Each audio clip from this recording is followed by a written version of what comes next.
May hinahanap ka din ba na isang bagay or isang picture na hindi mo alam kung anong tawag doon? Example, naghahanap ka ng specific anong klase kayang appliances or damit. May papakita ako sa yung hack. Paano mo malalaman kung anong item yan? Turo ko sa'yo. Ito yan. Okay, ang una mong gagawin, magda-download ka ng Google Lens or Lens. Sa akin, naka-install na siya. So, open na lang natin siya. Kung anong item to, click mo lang to.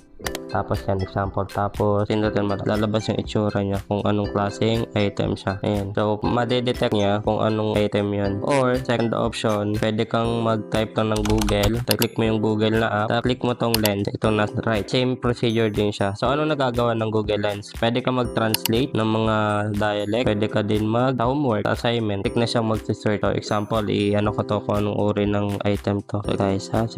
Very useful siya. Pwede mo din siyang sample sa mga halaman, kahit appliances or kahit ano, pinyin ka parehas. So far, nahanap nyo naman ito siya. Actually, same siya. Ayan. Mapapansin nyo para sila